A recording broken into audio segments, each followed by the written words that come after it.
Jess, sweetie, you don't mind sitting over there with the kids, do you? My sister Diane's voice dripped with that fake sweetness she always used when she was about to do something shitty. The adult table is just so full, and honestly, you'll probably have more fun with them anyway.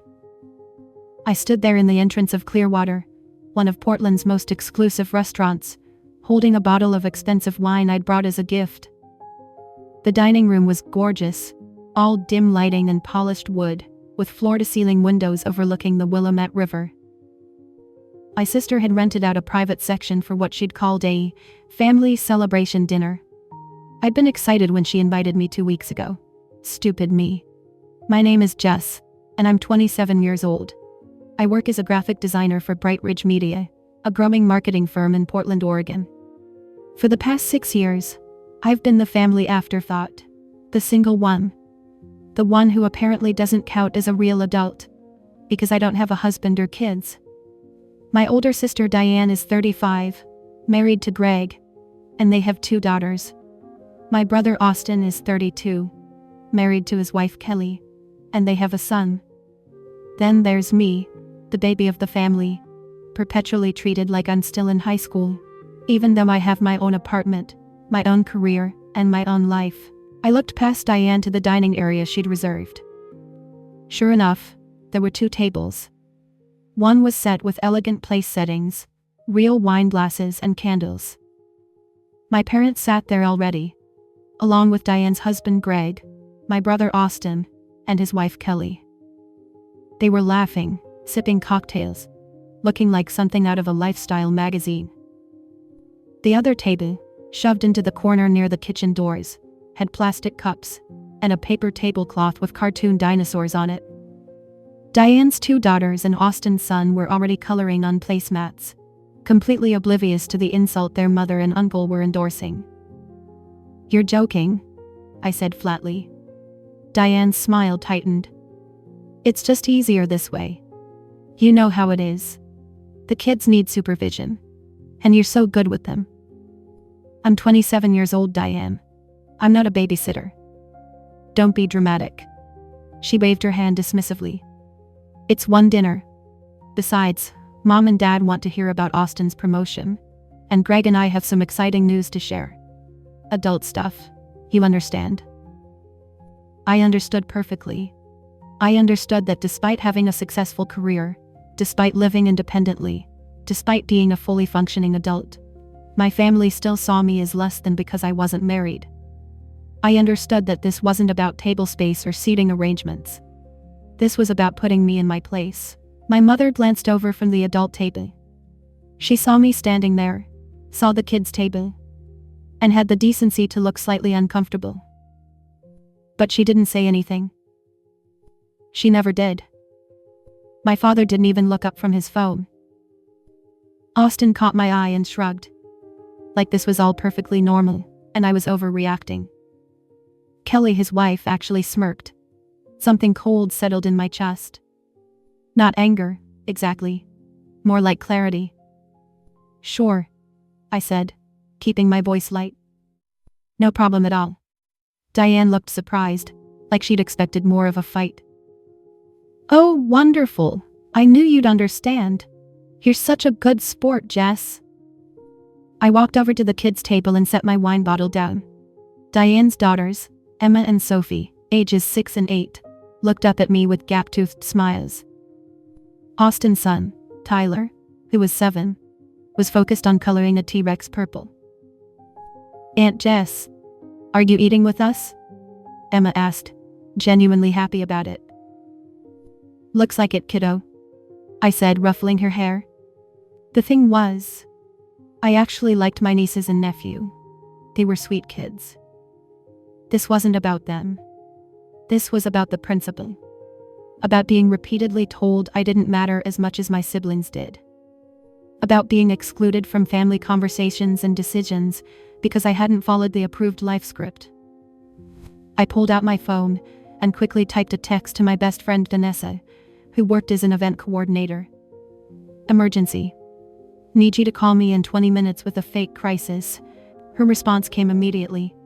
"On it. This better be good." A server appeared, looking uncertain about the table arrangement but too professional to comment. "Can I get ye started with drinks?" From the adult table I heard my mother's laugh, bright and performative. Diane was already talking, her hands animated as she launched into whatever announcement she had planned. Greg had his arm around her shoulders. Austin and Kelly were leaning in, looking interested. Nobody from that table looked at me. Not once. The server waited patiently for my drink order. "Just water," I said. "I won't be staying long." Growing up, I'd always been close with Diane. She was 8 years older, which felt like a huge gap when I was little, but she'd been protective of me in high school. She helped me with college applications, gave me advice about boys, let me borrow her clothes. Back then, I thought we had a real bond. That changed about 4 years ago when I turned 23 and was still single while Diane was planning her wedding. Something shifted in her attitude toward me. Suddenly, every conversation became about when I was going to find someone, settle down, give our parents grandchildren. As if my entire worth was tied to my relationship status. The kids' table came with crayons and coloring books, which the restaurant provided for families. Emma immediately claimed the blue crayon and started drawing what looked like a horse. Sophie asked me to help her color a princess. Tyler ignored us all, methodically filling in his dinosaur with increasingly bizarre color choices. From the adult table, I could hear snippets of conversation. My father was talking about Austin's recent promotion to senior project manager at Thornland Engineering. Everyone congratulated him, glasses clinking. My mother was gushing about how proud she was. I'd gotten my own promotion 3 months ago. I'd texted the family group chat about it. Diane had responded with a thumbs up emoji. Austin had said, "Cool." My parents hadn't responded at all. "Aunt Jess, you're not coloring," Sophie said, poking my arm. "Sorry, sweetheart. I'm just thinking." "About what?" "About how much I love you guys," I said, which was true. "And about how sometimes grown-ups can be really silly." Emma giggled. "Grown-ups are silly all the time." "You're absolutely right." The appetizers arrived. The adult table got seared scallops, beef carpaccio and some kind of fancy cheese board. The kids' table got chicken fingers and French fries. The server set down a basket of fries and gave me a sympathetic look. "Enjoy," she said quietly. I checked my phone. 15 minutes until Vanessa's call. I could make it 15 minutes. Diane's voice carried over the low restaurant noise. "So, we wanted to share this with the family first. Greg and I are expecting baby number 3. Immediate chaos at the adult table. My mother actually squealed. My father stood up to shake Greg's hand. Austin and Kelly offered enthusiastic congratulations. The server appeared with a bottle of champagne. "A toast," my father said, raising his glass. "To Diane and Greg, and to our growing family." From my seat at the kids' table, I watched them all drink. Nobody looked over at me. Nobody suggested I should join the toast. Nobody even seemed to remember I was there. Emma tugged on my sleeve. "What are they celebrating?" "Your mom is going to have another baby," I said, forcing a smile. "Oh." Emma considered this. "I wanted a puppy." Despite everything, I almost laughed. Kids had such perfect priorities. Tyler finally looked up from his coloring. "Can I have more ketchup?" "Sure, bud." I flagged down a server. My phone buzzed with a text from Vanessa. "Still want that call?" I looked at the adult table. They were deep in conversation now. Planning nurseries and baby names. Talking about Diane's pregnancy like it was the most important thing happening in the world. My mother had tears in her eyes. Actual tears of joy. When I'd called to tell her about my promotion, which came with a 30% raise and a corner office, she'd said, "That's nice, dear," and changed the subject. I texted Vanessa back. "Not yet. I have a better idea." The entrees arrived. The adult table got filet mignon, seared salmon, and duck confit. The kids' table got more chicken fingers and mac and cheese. I stared at the plastic plate in front of me, at the kids' menu meal I hadn't ordered, that someone had simply assumed I should have. This wasn't about food or table arrangements anymore. This was about being systematically dismissed, diminished, and disrespected by people who were supposed to care about me. This was about being tolerated rather than valued, and I was done. I pulled out my phone and opened my banking app. The dinner reservation was under Diane's name, but I knew how these family dinners worked. She'd announce at the end that we were all splitting the bill. She'd done it before, dividing the check evenly even though I'd only ordered a salad while everyone else got surf and turf. The kids' table would still be expected to pay a full share. Not tonight. I texted my server, whose name tag said Jennifer, through the restaurant's messaging system. "Hi. I'm at the kids' table in the private section. I need to settle my portion of the bill separately and leave early. Can you help me out?" Her response came quickly. "Absolutely. Give me 5 minutes." I looked at Emma, Sophie, and Tyler, all happily eating their chicken fingers, completely unaware of adult politics and family dysfunction. "Hey guys," I said. "I have to leave soon for work stuff, but I want you to know you're awesome kids, okay? Don't let anyone tell you otherwise." They nodded, already focused back on their food. Jennifer appeared at my elbow with a discreet black folder. Inside was my bill, separated from the main table. Just water and my portion of the kids' meal I hadn't eaten. "I'll add a 40% tip," I whispered to her. "You really don't have to." "I know. But you've been kind, and I appreciate it." I handed her my card. While she processed it, I glanced one more time at the adult table. They were laughing about something Austin had said. Kelly was showing my mother something on her phone. Diane had her hand on her still flat stomach, glowing with that pregnant woman radiance everyone always fussed over. None of them looked at me. None of them had looked at me all night. Jennifer returned with my receipt. I signed it, grabbed my purse, and stood up quietly. "You're leaving?" Emma asked, disappointed. "I have to, sweetheart. But I'll see you soon, okay?" "Okay," she said sadly. I kissed the tops of all 3 kids' heads, then walked out of the private dining section. I didn't look at the adult table. I didn't announce my departure. I simply left. The cool Portland evening air hit my face as I stepped outside. My car was parked 2 blocks away. I walked slowly, breathing deeply, feeling the weight of years of accumulated dismissal lifting off my shoulders with each step. My phone started buzzing before I even reached my car. The first text came at 8:37 p.m., exactly 12 minutes after I'd walked out of Clearwater. "Diane, where did you go?" I was already in my car, driving toward the Pearl District where my apartment was. I glanced at the notification but didn't respond. 2 minutes later. "Jess, this is incredibly rude. We're in the middle of dinner." Then, "Mom is worried. Can you at least let us know you're okay?" I turned up the radio. An old Fleetwood Mac song was playing, something about going your own way. How fitting. By the time I pulled into my parking garage, my phone had 11 unread messages.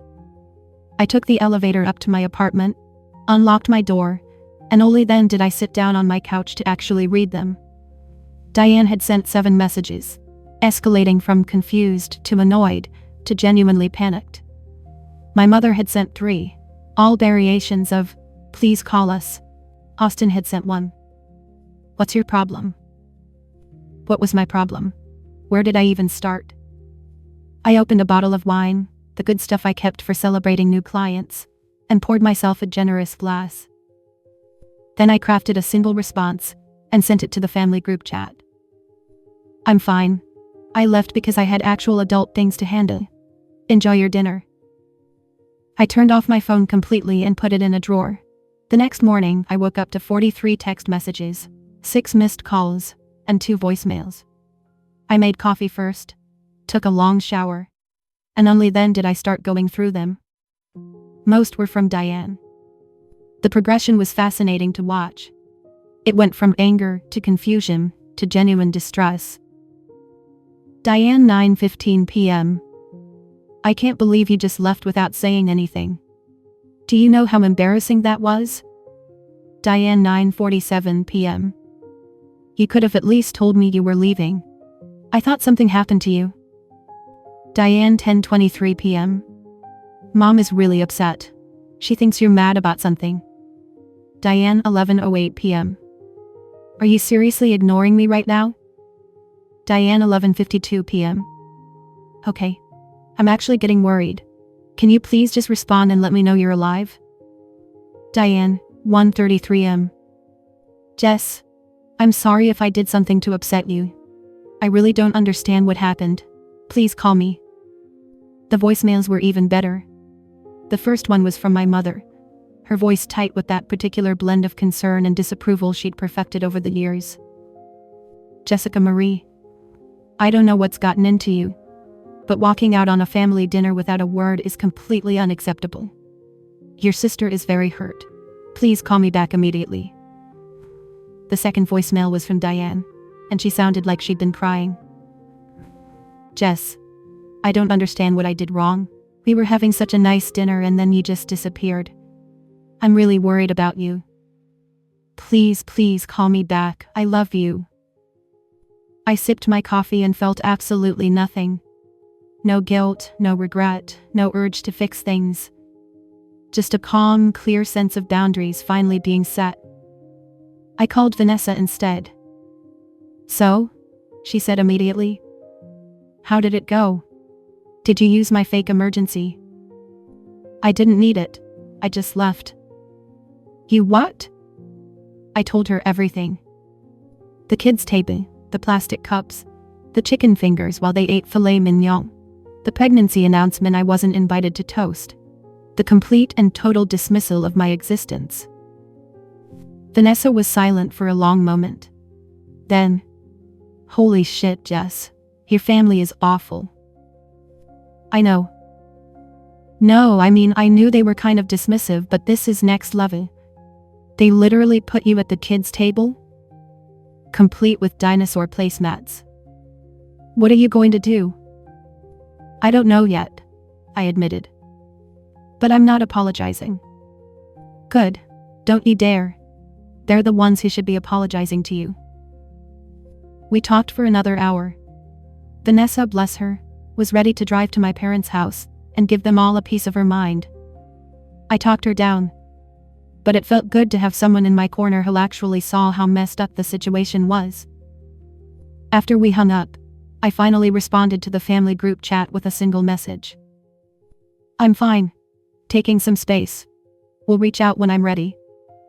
Then I muted the conversation.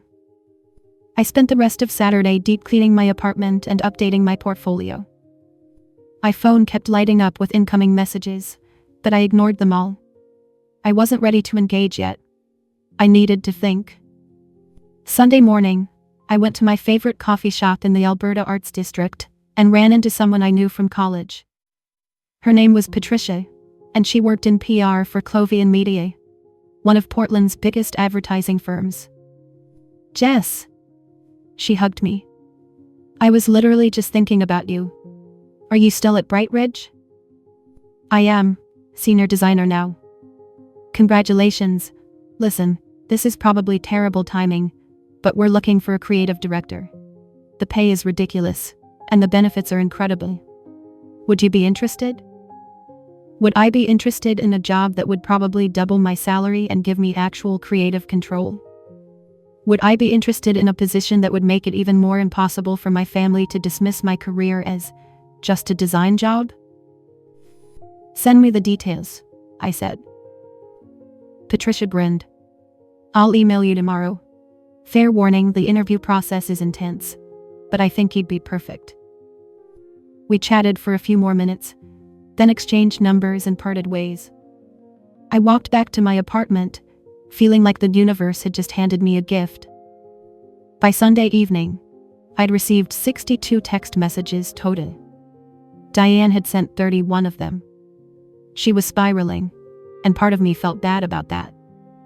But a larger part of me remembered sitting at that kid's table, watching my family celebrate without me, and felt absolutely justified in my silence. Monday morning I went to work as usual. My boss, Kendra, pulled me aside around 10 a.m. "Hey, is everything okay? Your sister called the office this morning." "She did what?" "She said she was worried about you and hadn't been able to reach you. I told her you were fine and that we couldn't discuss personal matters. But she seemed pretty upset." I closed my eyes. "I'm sorry she bothered you. We had a family thing this weekend and I left early. She's being dramatic." Kendra studied my face. "Do you need to take some personal time?" "No, I'm good. Actually, I'm great. I might have a lead on a new opportunity, and I wanted to talk to you about that." We spent the next 20 minutes discussing my potential move to Clovian Media. Kendra was disappointed but supportive. She'd known this day might come. I was out grumming Brightridge and we both knew it. That evening, I finally turned my phone back to full volume. The messages had slowed down, but there was one from my mother that caught my attention.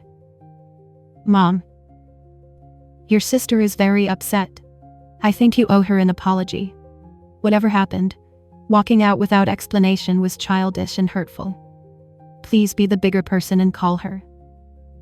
I stared at that message for a long time. Be the bigger person. That was always the refrain, wasn't it? Jess, be understanding. Jess, don't make waves. Jess, just accept that you're less important and be graceful about it. I typed out a response and sent it before I could second-guess myself. I'm not apologizing for having boundaries. If Diane wants to talk, she can acknowledge what she did. Until then, I need space. My mother's response was immediate. "What did she do? She invited you to a nice dinner. She sat me at the kids' table like I'm not an adult. Then she ignored me for the entire meal. If you can't see why that's disrespectful, then you're part of the problem." I watched the 3 dots appear and disappear several times. Finally, "We'll discuss this later." No, we wouldn't. Not until they were ready to actually listen. I poured myself another glass of wine and opened my laptop. Patricia's email had arrived with details about the creative director position. The salary was even better than I'd hoped. The role would put me in charge of an entire creative team. It was everything I'd been working toward. I started on my application immediately, energized by possibility. The interview with Clovian Media happened on Wednesday afternoon. I took a half day off work, put on my best power suit, and walked into their downtown office building feeling like I was stepping into a different version of my life. Patricia met me in the lobby. "You look amazing. Ready?" "As I'll ever be." The interview panel consisted of 4 people: the CEO, the head of creative, the director of operations, and Patricia herself. They asked tough questions about my creative process, my leadership style, my vision for their brand. I answered honestly, backed up by my portfolio and 6 years of increasingly impressive work. 2 hours later, I walked out feeling cautiously optimistic. My phone had been on silent during the interview. When I turned it back on, I had 23 new messages. Most were from Diane, but there were also messages from Austin and my mother. "Diane, we need to talk. This silence is really hurtful." "Diane, I don't understand why you're being like this. I invited you to a nice dinner and you're acting like I committed some crime." "Diane, Mom says you're mad about the seating arrangement." "Jess, it was just practical. The kids needed supervision." "Austin, you're being ridiculous. Diane is pregnant and stressed, and you're making everything about you." "Mom, your father and I are very disappointed in your behavior. Family is supposed to come first." I sat in my car in the parking garage and read through all of them. The thing that struck me most was that not a single person had actually apologized. Not one of them had said, "I'm sorry for making you feel excluded," or "I'm sorry we didn't consider your feelings." Instead, they were all doubling down, insisting I was the problem for being upset. I crafted a careful response to the group chat. I'm an adult. I have a career, a home, a life. Being seated at the kids' table while you all had an adult dinner was disrespectful. Until someone can acknowledge that, I don't see the point in continuing this conversation. Austin responded within seconds. You're 27 and single. You don't have kids. Where exactly did you expect to sit? There it was. The thing nobody had been willing to say out loud until now. In their eyes, I wasn't really an adult, because I wasn't married with children. My career didn't matter. My independence didn't matter. My feelings didn't matter. I typed back, "Wow. Thanks for clarifying that you don't see me as a real adult. That actually explains a lot." Austin. Don't twist my words. Me. I'm not twisting anything. You literally just said my life choices make me less deserving of respect than human Diane. Diane jumped in. That's not what he meant and you know it. You're being so sensitive about everything. My mother added. This is getting out of hand. Everyone calm down. I turned my phone off again and drove home. I was done trying to make them understand. They either got it or they didn't. And clearly they didn't.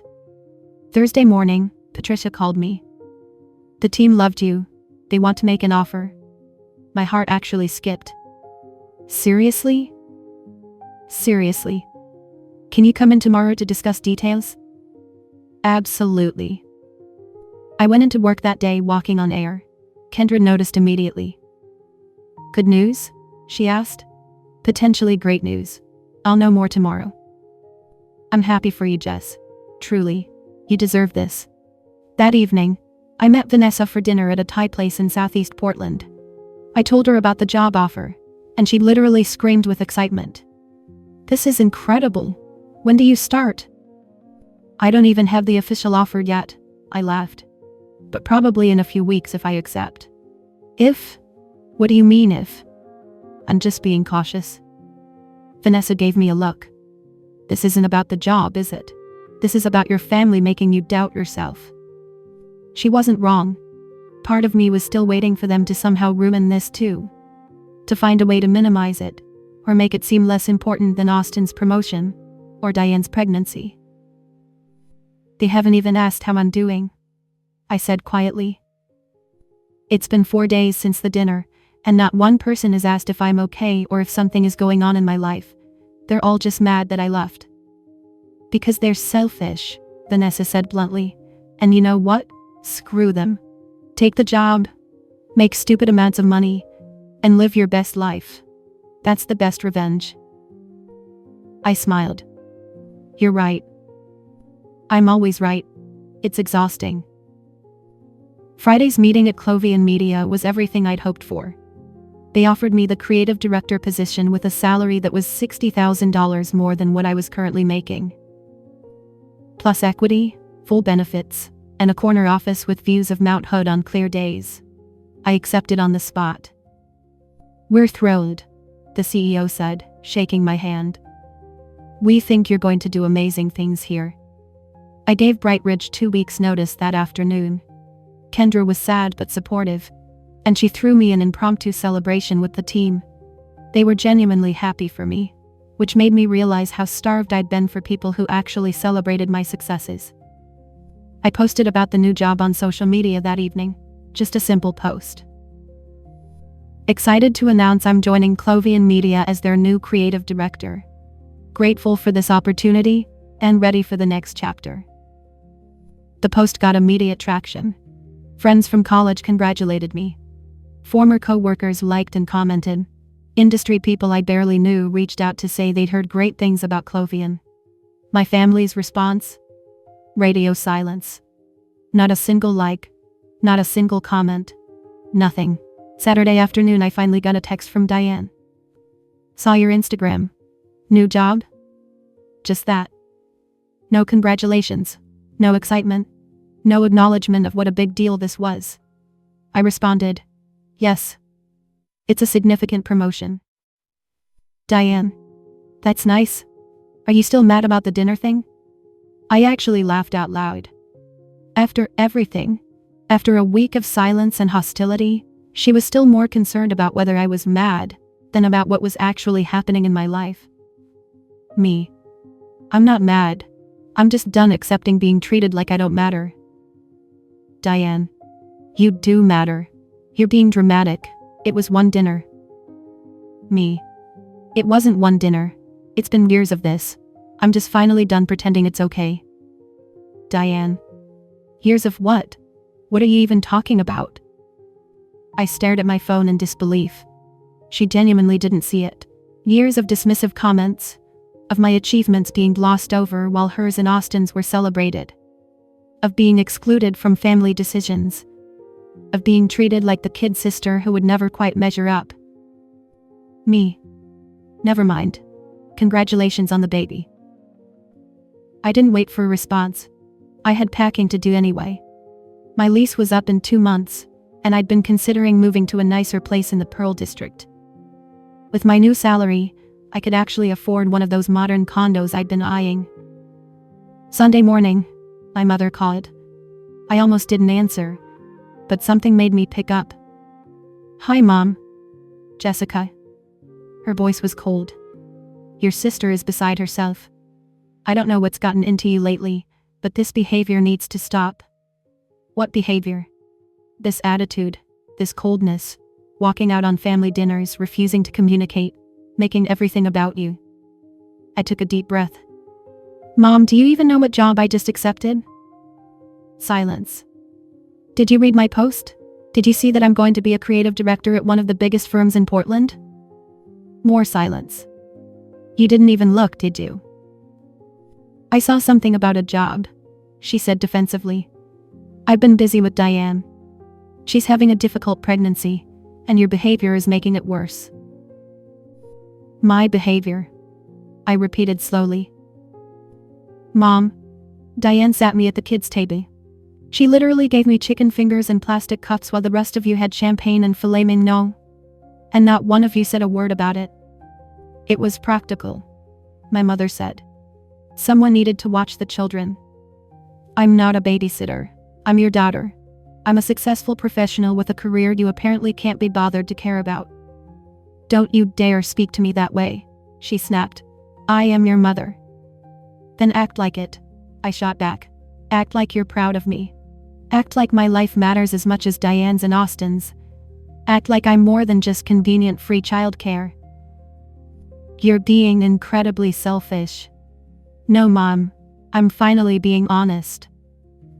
I hung up before she could respond. My hands were shaking. I'd never talked to my mother like that before. Part of me felt guilty. The larger part felt liberated. The next 2 weeks were a blur of wrapping up projects at Bright Ridge, apartment hunting, and starting the onboarding process at Clovian Media. I found a beautiful one-bedroom condo in the Pearl District, with floor-to-ceiling windows and a balcony overlooking the city. The rent was higher than my old place, but easily manageable with my new salary. My family continued their pattern of radio silence mixed with occasional passive-aggressive texts. Diane sent me pregnancy updates in the family chat like nothing had happened. Austin posted photos of his son's soccer games. My parents shared restaurant recommendations and vacation plans. Nobody mentioned my new job. Nobody asked about my move. It was like I'd become a ghost in my own family. Part of me wanted to just cut them off completely. But another part, the part that remembered family holidays and childhood memories, kept hoping they'd eventually understand. That hope died on a Tuesday afternoon, 3 weeks after the disastrous dinner. I was at my new office, settling into my role, when I got a call from an unknown number. I almost didn't answer, but something made me pick up. Is this Jessica? Yes, who's this? This is Teresa from Clearwater Restaurant. I'm calling about an outstanding bill from your party on September 9th. My blood went cold. I'm sorry, what?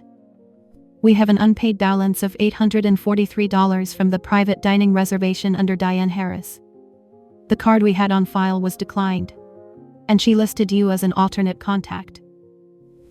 I sat down slowly. She listed me as responsible for the bill? Well, she indicated the party would be splitting costs. When we couldn't reach her, We tried the other numbers she provided. I paid for my portion that night, I said carefully. I settled my bill with my server before I left. Let me check. I heard typing. Oh. Yes, I see that. You paid $32 plus tip. But the full party bill is much larger, and no one has paid the remainder. That's not my problem, I said, my voice harder than I intended. I paid for what I consumed. Whatever arrangement Diane made with the rest of the family is between them and you. I understand. But she did list you as a contact, and I left that dinner early specifically because I knew she'd try to split the bill unfairly. I took care of my portion. The rest is not my responsibility. You need to contact Diane, Austin, Greg, Kelly, and my parents. All of their numbers should be in your system. There was a pause. I see. Well, thank you for clarifying. I apologize for the confusion. After I hung up, I sat staring at my computer screen, fury building in my chest. Diane had not only stuck me at the kids' table, not only ignored me all night, but she'd also tried to make me responsible for a bill I hadn't agreed to pay.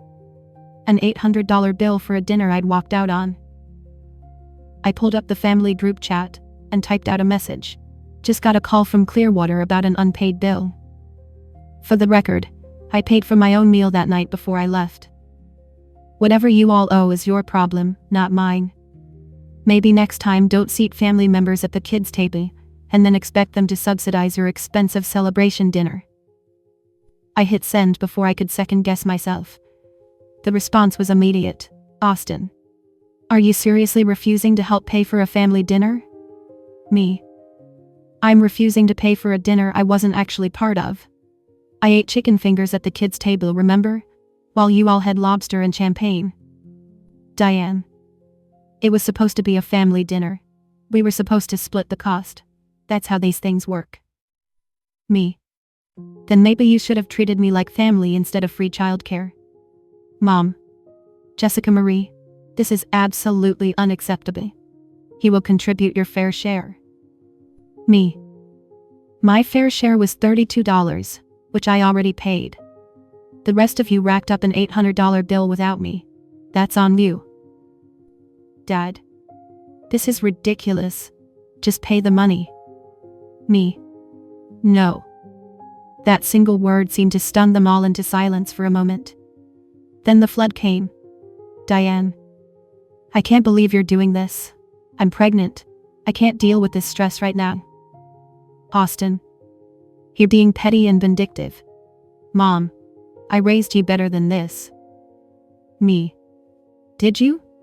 Because from where I'm sitting, you raised me to accept being treated as less than my siblings. I'm done with that. Pay your own bill. I muted the chat again and got back to work. But I couldn't focus. The anger was too hot, too consuming. That evening, Vanessa came over to my new apartment to help me unpack. I told her about the restaurant bill, and she looked like she was going to explode. They tried to stick you with their bill? After everything? Apparently. That's fraud, Jess. That's literally attempted fraud. I know. What are you going to do? I opened a box of kitchen supplies and started putting dishes in cabinets. Nothing. I paid what I owed. The restaurant has their contact information. It's not my problem. But they're going to keep harassing you about it. Let them. I arranged wine glasses carefully on a shelf. I'm not giving in. Not on this. Not on anything anymore. Vanessa was quiet for a moment. Then. I'm proud of you. You know that? I looked at her. This friend who had stood by me through every family drama, every disappointment, every moment of self-doubt. Thank you for being here, I said. Always. We spent the rest of the evening unpacking and ordering pizza. My phone kept buzzing with incoming messages from the family chat, but I ignored them all. The next morning, I wake up to an email from Diane. An actual email.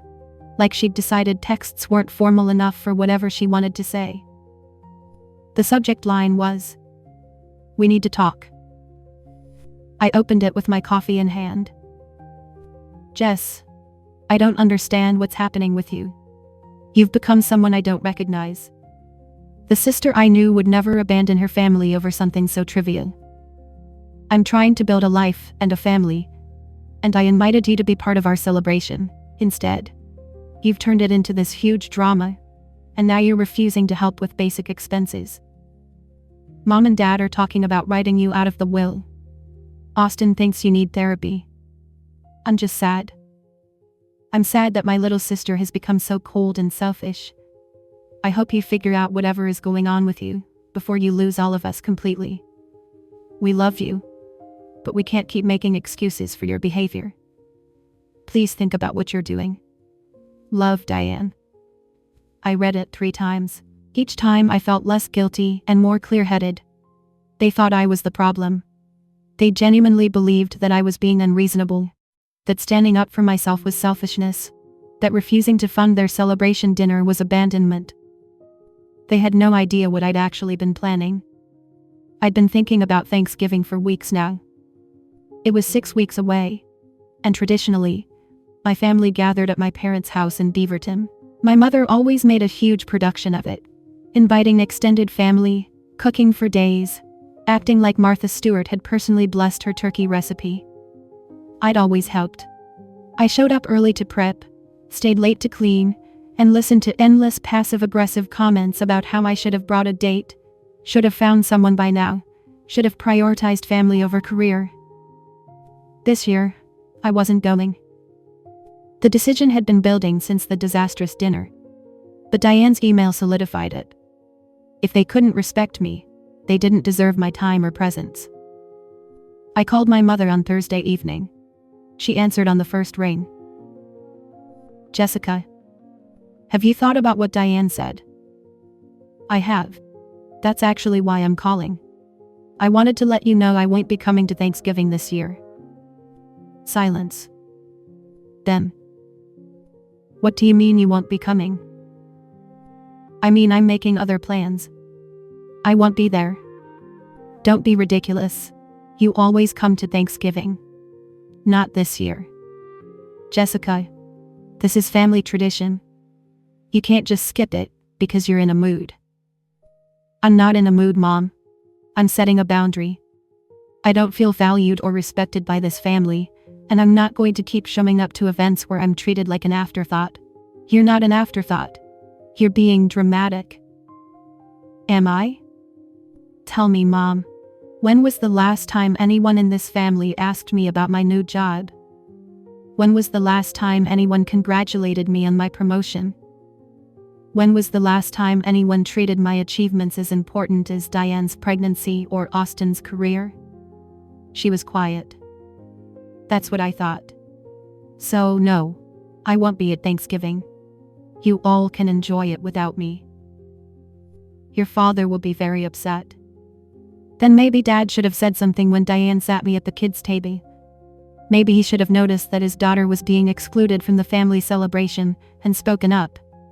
But he didn't. None of you did. We didn't think it was that big of a deal. That's the problem, Mom. You didn't think.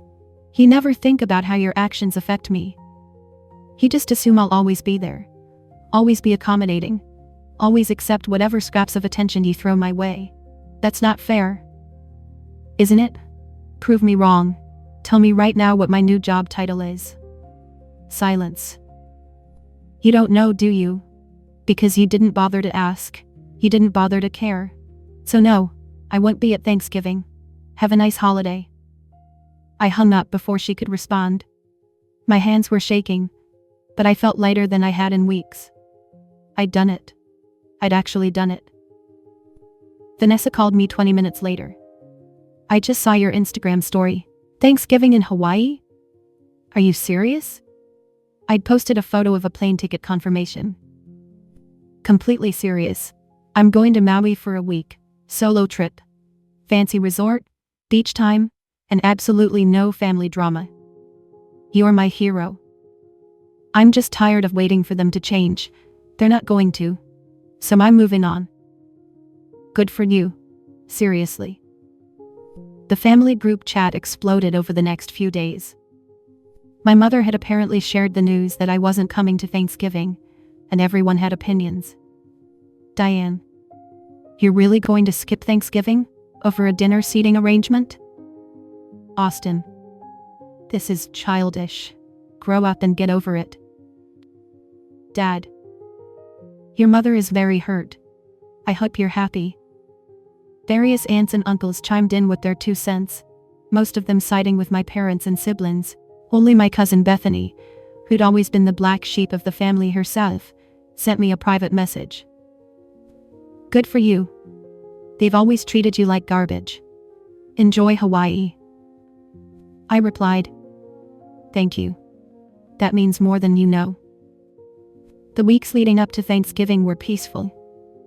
I threw myself into my new job, impressed my team with fresh creative campaigns, and started building real professional relationships with people who valued my input. I went on dates with a guy I'd met through a work event. Nothing serious, but it was nice to be seen as an interesting, accomplished woman rather than the family disappointment. I found a pottery class and started going on Tuesday evenings. I reconnected with college friends I'd lost touch with. I built a life that was full and rich, and mine. The family messages continued, but they became easier to ignore. Diane sent weekly pregnancy updates that I didn't respond to. Austin posted family photos that I didn't like. My mother sent passive-aggressive articles about the importance of family bonds. I archived it all and moved on. 3 days before Thanksgiving, I got a call from an unknown number. This time, I answered out of curiosity. Is this Jessica? Yes. This is Greg, Diane's husband. We haven't really talked much, but I wanted to reach out. I was immediately suspicious. Okay. Look, I know there's been family drama. Diane tells me about it. But I wanted you to know that I think you're right. I nearly dropped my phone. What? The dinner thing, the kids' table, it was messed up. I told Diane that at the time, but she didn't want to hear it. She's used to getting her way, and she doesn't always see when she's being unfair. Why are you calling me? Because Thanksgiving is in 3 days, and Diane is miserable. She won't admit it, but she misses you. She's been crying about it. I'm sorry she's upset, but I'm not changing my plans. I'm not asking you to. I just wanted you to know that not everyone in the family thinks you're wrong. I get it. And for what it's worth, I'm sorry about how you were treated. It was the first apology I'd received from anyone. I didn't know what to do with it. Thank you, I finally said. I appreciate you calling. Have a good trip to Hawaii. Diane mentioned it. Sounds amazing. It will be. After we hung up, I sat with that conversation for a long time. Greg's call didn't fix anything, but it did confirm something important. I wasn't crazy. What happened was real and wrong, and at least one person could see it. That was enough. I flew to Maui on Thanksgiving morning. While my family was gathering in Beaverton, arguing over turkey and stuffing and probably talking about my absence, I was on a beach with a Mai Tai, watching the sunset over the Pacific Ocean. I posted a photo to Instagram with the caption, "Grateful for new beginnings." The post got 200 likes. My family didn't comment. I didn't care. I returned from Maui tanned, rested, and completely at peace with my decision. The week had been exactly what I needed. Long beach walks, good food, 0 family obligations, and plenty of time to think about what I actually wanted from my life. What I didn't want was to keep performing for people who would never appreciate me. My first day back at work, I got pulled into a meeting with the CEO of Clovian Media. My stomach dropped, worried something had gone wrong while I was away. Instead, he smiled and gestured for me to sit. Jessica, we've been reviewing the campaign concepts you submitted before your vacation. The client loved them. They want to move forward immediately, and they specifically requested you lead the project. Seriously. It's a 6-month contract worth $500,000. Your first major win as creative director. I left that meeting feeling like I was floating. $500,000. My first major client. Proof that everything I'd been working toward was paying off. I called Vanessa immediately. Dinner tonight. My treat. I have news. Good news or bad news? Amazing news. We met at an upscale restaurant in downtown Portland, and I told her everything. She screamed so loud the other diners turned to stare. This is incredible. You're killing it. I really am, I said, and I meant it. For the first time in my life, I felt genuinely proud of myself, without waiting for someone else's validation. I posted about the client win on LinkedIn that evening. The response was immediate. Colleagues, industry contacts, even people I barely knew congratulated me. My post got shared multiple times. My family's social media accounts remained silent. The next morning I got a text from Diane.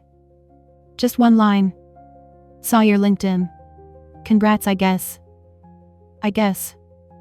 2 words that perfectly summarized how my family had always treated my achievements. As afterthoughts, as things that were nice but not really worth celebrating. I didn't respond. December arrived with Portland's typical gray rain and holiday chaos. The city transformed into a winter wonderland with lights and decorations everywhere. My new condo had a perfect view of the downtown Christmas tree lighting, which I watched from my balcony with wine and zero regrets. My mother called on December 5th. I let it go to voicemail. She called again the next day, and the next. On the 4th call, I finally answered. Mom. Jessica, thank God. I've been trying to reach you for days. I've been busy with work. Too busy for your mother? I didn't take the bait. What do you need? We need to talk about Christmas. Your father and I want you there. Diane wants you there. Even Austin says he misses you. That's nice. So you'll come? I didn't say that. Jessica? Mom, has anyone in this family actually apologized to me? Has anyone acknowledged that seating me at the kids' table was disrespectful? Has anyone congratulated me on my new job or asked about my life? Silence. That's what I thought. So no, I won't be coming to Christmas either. I'm actually going to spend it with Vanessa's family. They invited me, and I accepted. You're choosing strangers over your own family? I'm choosing people who treat me with respect over people who don't. That's not the same thing. Your father will be devastated. Then maybe Dad should call me himself instead of having you do it. I hung up before she could guilt-trip me further. Vanessa's invitation had been genuine. Her parents lived in Seattle, and she'd mentioned offhandedly that I was welcome to join them for Christmas. When I'd said yes, she'd been thrilled. My mom already loves you from everything I've told her. This would be great. The family group chat had been relatively quiet since Thanksgiving, but my conversation with my mother apparently prompted a new wave of messages. Diane. You're really not coming for Christmas. What about the kids? They want to see their aunt. Me. The kids are welcome to call me anytime. You have my number. Austin. This is getting ridiculous. You're punishing everyone because your feelings got hurt. Me.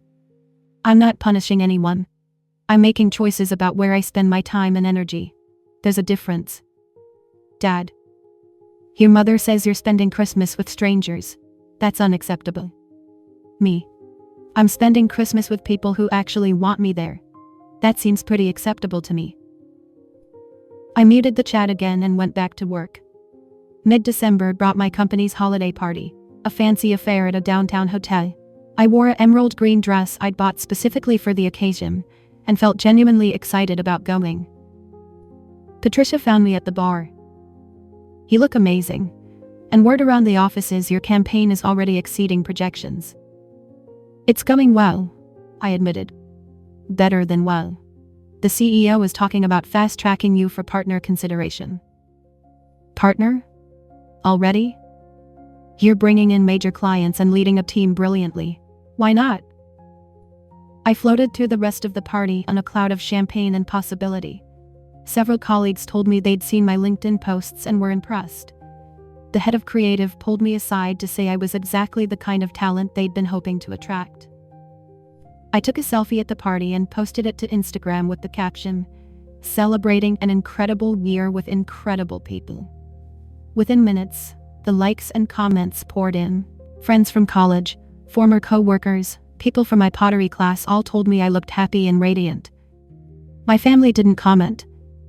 The next morning, I wake up to a long text from Diane. "I saw your party photos.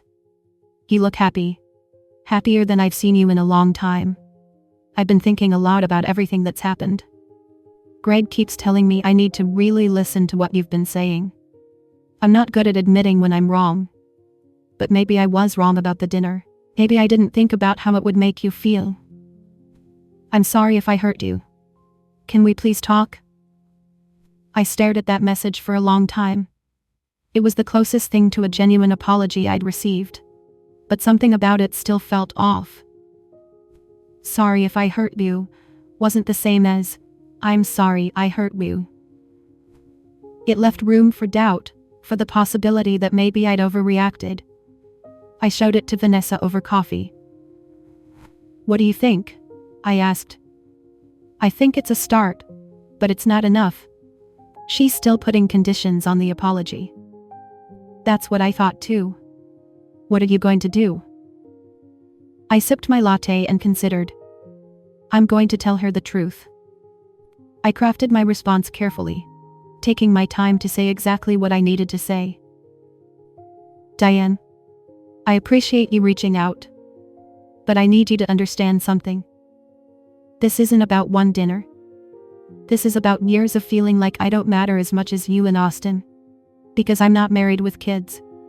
It's about my achievements being dismissed, while yours are celebrated. It's about being expected to show up, contribute, and support, while receiving nothing in return. The dinner was just the moment I finally saw clearly how unbalanced things have been. I'm not looking for an apology that includes if or maybe. I need you to understand that you hurt me, not that you might have hurt me. Until you can do that, I don't think there's much point in talking." I hit send before I could second guess myself. Her response came 3 hours later. "You're right. I hurt you. I have been dismissive of your life and your choices. I think part of me was jealous, actually. You have this freedom and this career success, and I tied myself down so young. I love my family, but sometimes I wonder what I could have done if I'd focused on my career like you did. So I minimized your accomplishments because it was easier than admitting I might have made different choices. That's not fair to you, and I'm sorry. Really, truly sorry. Not if, not maybe. I hurt you, and I'm sorry." I read it 5 times. Vanessa read it over my shoulder. "Wow," she said quietly. "That's actually real." It was. I could feel the difference between this apology and the others. This one was honest, vulnerable, and specific. I called Diane. She answered immediately. "Jess, I got your message. And thank you for being honest. I should have been honest a long time ago." Her voice was thick. "I've been talking to Greg about all of this. He helped me see how unfair we've all been to you. He said you called him out at the dinner for the kids' table thing, and he agreed with you but didn't say anything because he didn't want to cause problems with me. He called me before Thanksgiving. He apologized. I know, he told me. I was mad at him at first, but then I realized he was right. We were all wrong." We talked for almost an hour. Really talked, in a way we hadn't in years. She asked about my new job, my new condo, my trip to Hawaii. She listened when I explained how isolated I'd felt at family gatherings. She admitted that she'd gotten so caught up in her own life that she'd stopped seeing me as a whole person. "What about Mom and Dad?" I asked finally. "And Austin?" "Austin is being stubborn. He thinks you're overreacting. Mom and Dad are confused. They don't understand why you're so upset." "Do they want to understand?" "I think so. But they're from a different generation. They see marriage and kids as the markers of adulthood, and they don't get why that bothers you." It bothers me because it means everything I've accomplished doesn't count. I know that now. And I'll talk to them. I'll help them understand. After we hung up, I felt something shift. Not forgiveness exactly, but the beginning of it. The door wasn't fully open, but it was no longer slammed shut. Christmas at Vanessa's family home in Seattle was exactly what I needed. Her parents were warm and welcoming. Her younger brother was funny and kind. And nobody asked me when I was getting married or having kids. They asked about my work, my travels, my hobbies. They treated me like a complete person. On Christmas morning, Vanessa's mom gave me a gift. A beautiful journal with a quote on the cover. She believed she could, so she did. "For all your future successes," she said, hugging me. I cried. Actually cried. Because this woman who barely knew me had shown me more thoughtfulness than my own family had in years. I posted a photo from Christmas morning on Instagram, smiling in my pajamas with Vanessa's family around the tree. The caption read, "Found family is just as important as blood family. Grateful for these wonderful people." The post got over 300 likes. My mother commented, "Glad you're happy. We missed you here." It was something. Small, but something. I returned to Portland after Christmas feeling recharged. Work in the new year started with a bang. My client campaign launched in January and immediately generated buzz. Industry publications wrote about it. Other companies started reaching out to Chloe and specifically requesting to work with me. Patricia pulled me aside in late January. "The partner discussion is happening. They want to make it official by March." "Partner?" I repeated, still not quite believing it. "You've earned it. You know that, right?" I did know it. Finally, I did. February brought my birthday. I turned 28 quietly, taking the day off work and spending it doing exactly what I wanted. Sleeping in, getting a massage, having a nice dinner with Vanessa. I didn't post about it on social media. I didn't make a big deal about it. But my family remembered. Diane sent flowers to my apartment with a card that read, "Happy birthday to my incredible little sister. So proud of you." My mother called and actually asked me about my life, my job, my plans. We talked for 30 minutes, and it felt almost normal. Austin sent a text. "Happy birthday. Sorry I've been a jerk. Let's grab coffee sometime." My father sent a card in the mail with a check for $500 and a note. "Proud of the woman you've become." They were trying. It wasn't perfect, but they were trying. In early March, Chloe and media made the announcement. I was officially a partner. My name went on the letterhead. My salary doubled again. I got a profile in Portland Business Journal. I posted the announcement on all my social media accounts. This time, my entire family responded. Diane. Partner. Oh my God, Jess, this is incredible. Austin. Wow. Seriously impressive. Congratulations. Mom. We're so proud of you, sweetheart. Dad. My daughter. The partner. Well done. Even cousins and aunts and uncles I hadn't heard from in months chimed in with congratulations. It felt good. Really good. But it also felt like it shouldn't have taken this long. Spring arrived in Portland with cherry blossoms and rain showers. I spent my weekends exploring the city with new confidence. Trying restaurants I'd always wanted to visit.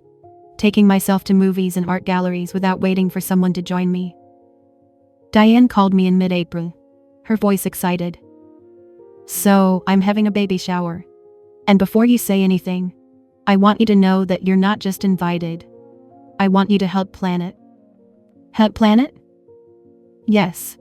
You have this incredible eye for design, and I want this to be special. Plus, I want to spend time with you. Real time, not just awkward family dinners. We met at a coffee shop the next day and spent 2 hours planning. Diane showed me her Pinterest boards, and I sketched out ideas for decorations and activities. It felt like we were sisters again, really sisters, for the first time in years. Can I ask you something? Diane said as we were packing up. Sure. Were you really gonna cut us all off permanently, After Thanksgiving? I considered lying, softening it. But we'd promised honesty. I was seriously considering it, Dad. That scared me. When Mom told me you weren't coming to Christmas either, I realized I might actually lose you. And I couldn't stand that thought. You were losing me, I said gently. You just didn't notice until I stopped showing up. I notice now. And I'm going to keep noticing, I promise. The baby shower happened in May, held at a beautiful garden venue in Hillsborough. I'd helped design everything. Elegant floral arrangements, tasteful decorations, a menu that featured Diane's favorites. The guest list included family, Diane's friends, and several women from her mommy groups. I arrived early to help set up. My mother was already there, directing workers with her usual intensity. Jessica, these centerpieces are gorgeous. Did you design these? I did. She looked at me. Really looked at me. For what felt like the first time in years. You're incredibly talented, you know that? Thanks, Mom. I'm sorry I didn't see it sooner. Your father and we got stuck in our ideas about what success looks like. We were wrong. It wasn't a full apology for everything, but it was something real. The shower was beautiful. Diane glowed, surrounded by people who loved her.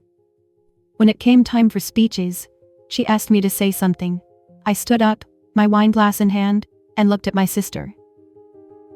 When Diane asked me to help plan this shower, I'll admit I was skeptical. We've had a rough year. But working on this together reminded me of who we used to be. Two sisters who actually liked each other. Diane, I'm proud of you. I'm proud of the mother you are and the mother you're going to be to this new baby. And I'm grateful that we're finding our way back to each other.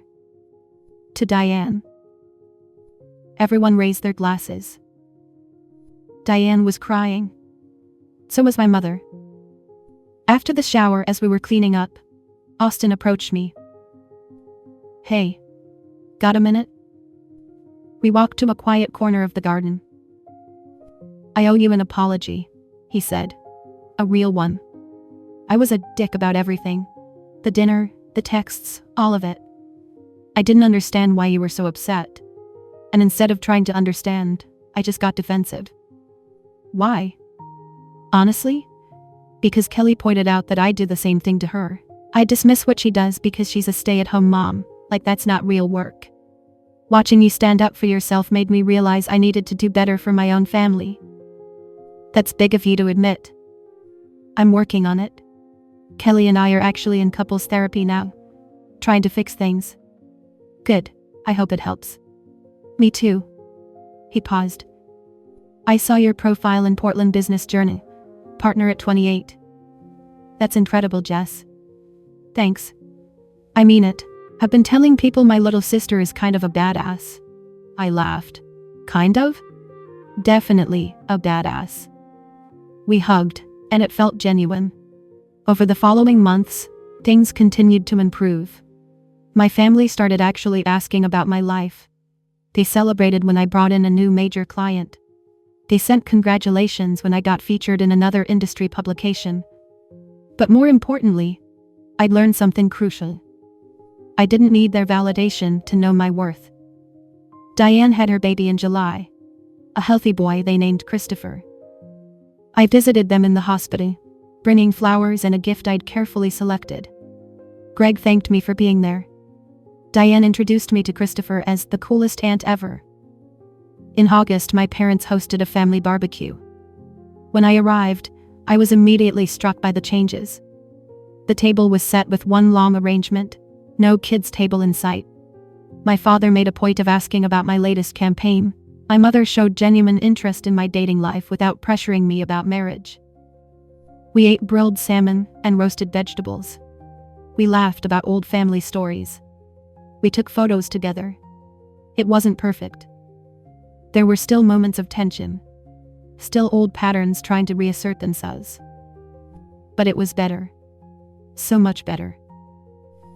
As the evening wound down, Diane pulled me aside. Thank you for not giving up on us completely. Thank you for finally hearing me. I was thinking, she said. Christmas this year. What if we did something different? What if you helped plan it? Make it actually feel like everyone matters. I'd like that. September brought another milestone. I was asked to speak on a panel at a national marketing conference. The topic was innovation in creative leadership, and I was listed alongside industry veterans with decades more experience. I posted about it on social media, genuinely excited. The comments section filled up fast. Colleagues, friends, and yes, family members all congratulated me. But one comment stood out. It was from my mother. So proud of my brilliant daughter.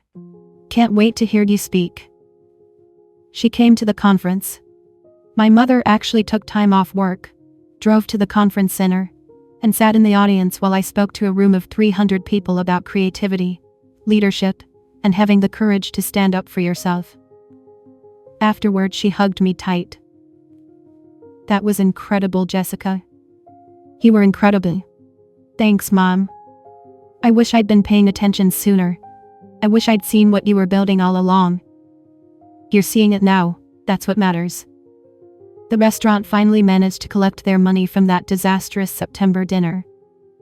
Diane told me later that she'd ended up paying most of it herself when everyone else kept making excuses. Austin contributed something, but my parents claimed they couldn't afford their share. The whole situation had been embarrassing enough that Diane said she'd never do a group restaurant dinner again. Lesson learned, she'd said ruefully. As for me, I continued thriving at Clovian Media, bringing in clients and building a reputation as one of Portland's most innovative creative directors. I dated occasionally, but never felt pressured to settle down. I took trips when I wanted, spent money on things that brought me joy, and built a life that was entirely my own. Looking back on that awful dinner at Clearwater, the kids' table with its plastic cups and chicken fingers, I realized it had been exactly the catalyst I needed. Sometimes the biggest insults lead to the most important changes. I'd learned that I didn't need to be diminished to make others comfortable. I'd learned that walking away wasn't giving up. Sometimes it was the bravest thing you could do. And most importantly, I'd learned that respect isn't something you beg for. It's something you command by knowing your own worth. The revenge I'd taken wasn't dramatic or destructive. It was simply this. I'd built a life so fulfilling, so successful, so undeniably mine that nobody could dismiss me anymore. And in the end,